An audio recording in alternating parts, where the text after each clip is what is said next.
Welcome to the Stratcom Podcasts. I'm your host, Kübra Akkoç, a journalist at TRT World. Today, we are going to talk about cybersecurity, privacy, and data protection. Joining me now is Professor Eerke Boiten, who is a cybersecurity professor at the Montfort University in the United Kingdom. Professor, thanks for joining us. Hello. So, I want to start with very basics of the cybersecurity. I want to ask you, first of all, what are the general motives behind cyber attacks? Anything and everything. Most of it is for profit. So most cyber attacks are to do with people wanting to scam people through identity theft, take over their bank accounts. So that sort of thing. Financial benefit is the most obvious one. If you look at the cyber attacks at a corporate scale, then things like ransomware attacks are also looking to get money through extortion. I want to ask you, how vulnerable are governments and companies to cyber attacks? That rather varies. In my sector, they will say that most companies are vulnerable to cyber attacks from a powerful enough and motivated enough adversary, like a state-based attacker. Everybody is vulnerable to some extent because a lot of the software that we work with day to day turns out to have every time yet another security hole which people can exploit. And there are ways in which people can increase their own risk of being more vulnerable. I see, right. So, Professor, with the pandemic, digitization got to a new level. Open source information, all of our personal data, like all of our information is digitized and everywhere on the internet. So what impact does this have on the cybersecurity? The impact of personal information being available on the internet for cybersecurity is mainly things to do with social engineering. That's to say, ways in which external information about somebody can be used to create an attack. So, for example, if you know what my wife's name is, then you could send me an unexpected email at an odd time, saying your wife so has had an accident, or your wife so and so has had an inheritance, and you need to click immediately on this link in order to help us out. And all that sort of detail about people's personal life makes that sort of attacks more credible and people more likely to fall for them. So that's one way in which having personal information out there makes a difference. Some people use personal information in passwords or in the security questions, like what's your mother's maiden name and things like that. There are quizzes on Facebook which invite people to answer that sort of questions, which tend to be a little bit suspicious of for exactly that reason. So, Professor, individually, this is an individual question. So I voluntarily put a lot of information on social media, on the internet. But regarding cybersecurity, should I be afraid while doing that? Or should I be thinking about some countermeasures, or how to protect my information all the time when I'm sharing picture? Like, what if someone steals it, uses it for something? Or what if someone steals my location for some other purposes? Will this get back to us? So a lot of people are voluntarily putting a lot of information on the internet, and I really want to know how will it get back to us? It depends. If you're in a very important job, then you need to think about the motivation of attackers, right? So if you're in a very important job, then there's probably a lot to gain from an attacker taking over your account or things like that, which means that you need to be extra careful with information. It makes sense to use security visibility settings on social media and places like that, making a conscious choice on who you share the information and who you don't share the information with. Lots of apps and other websites have ways of controlling what information goes where, and that allows you to protect it a little bit. But should you be wary of putting photos out there? Should you be wary of sharing your location in general? There is a balance here between doing the right things and protecting yourself and taking measured risks, right? So for somebody who's been in the press for over 10 years saying things that Facebook does are ridiculous and an infringement of privacy and rights, you would expect me not to have a personal Facebook account, possibly. But on the other hand, I also live in a different country from a lot of my family and a lot of my friends from the first half of my life. So something like Facebook is a nice way for me to share some of my life with them, and actually do. Right?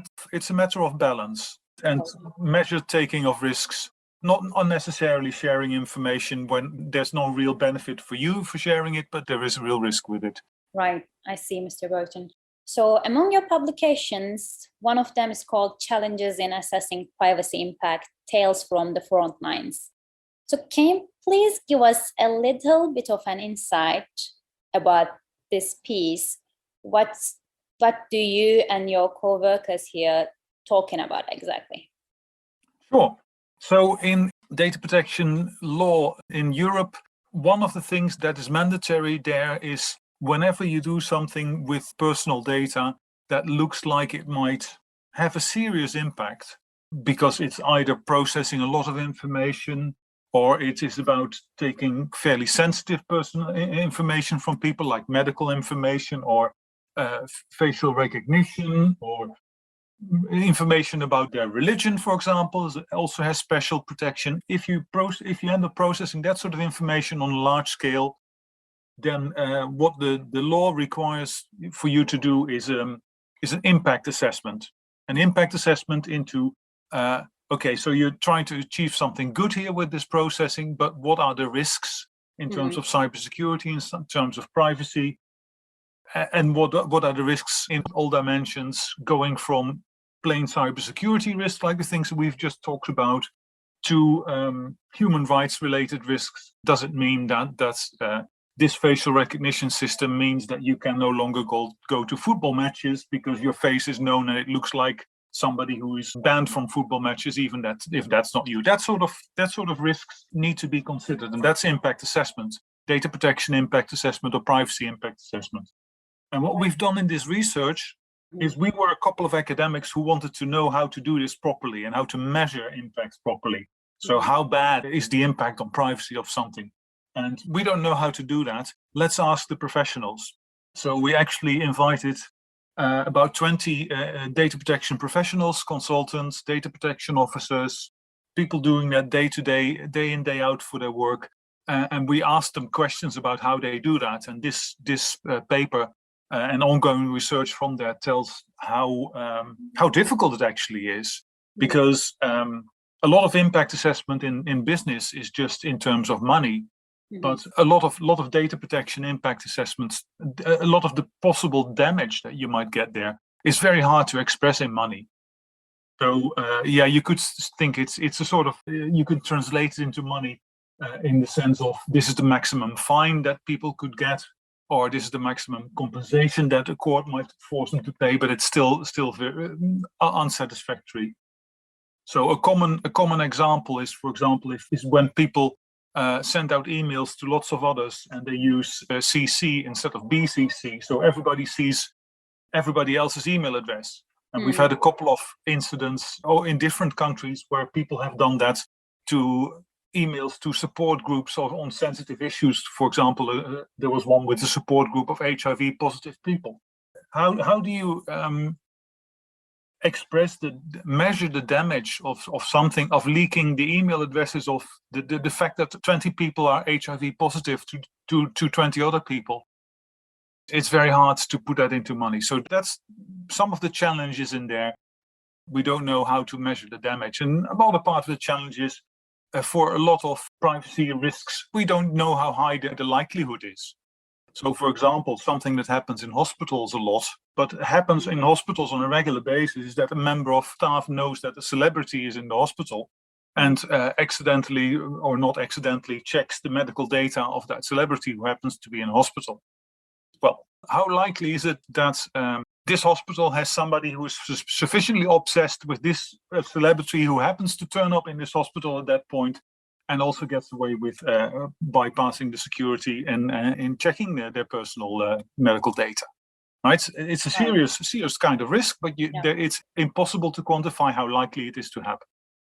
Right, Professor. Great examples, actually. Like when it comes to the CC and BCC thing, maybe most of the people, even not aware of the difference, right? So it's a really good example. Thanks for that. So lastly, Professor, I want to ask you about something you said before, if I'm not mistaken. Social media doesn't need new regulation to make the internet safer. GDPR, which is the General Data Protection Regulation, can do the job, right? Yeah, I wrote a piece suggesting that when the first laws about social media regulation came into place, I think this was ever so slightly provocative, but I think a lot of the actual damage of social media, if you look at individual people, is directly related to the profiling. So it's directly related to once you've shown some interest in a particular topic, you get drawn into a rabbit hole, you get profiled as somebody who has interest in a particular area, and that's for advertising, well, maybe that's justifiable, but when it gets to psychological characteristics, personal interest, it gets a lot more dubious. So we've had an ongoing story in the US of people being profiled as having interest in the culture of particular races, which was, of course, a proxy for race, and that then being used in targeting of particular types of advertising, for example, housing. Now, in the US, it's not allowed to discriminate by race when you advertise housing, but through this backdoor, they were able to do it. And so the profiling is the problem there, right?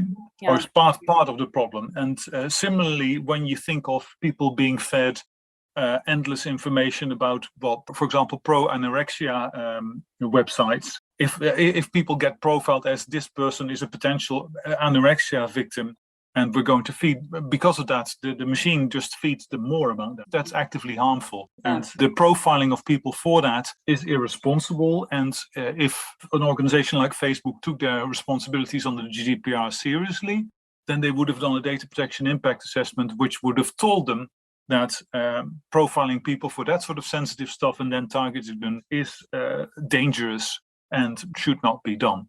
Right.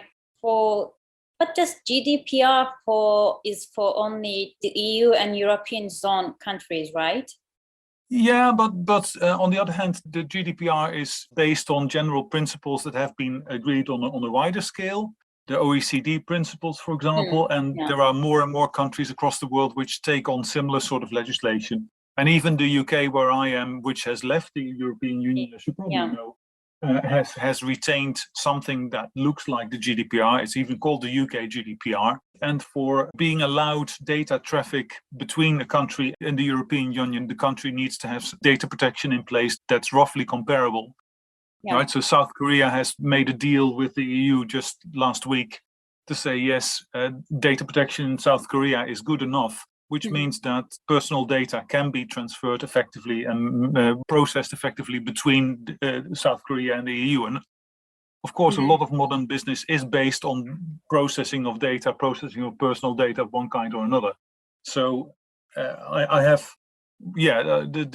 GDPR only works in the EU, but it has an influence that stretches outside there because everybody wants to do business with the EU. Yeah, I see. So it's a functioning mechanism to make the internet safer. Yeah. Professor Boiten, pleasure to have you on the Stratcom podcasts. Thank you for your time. Thank you very much, Kubran.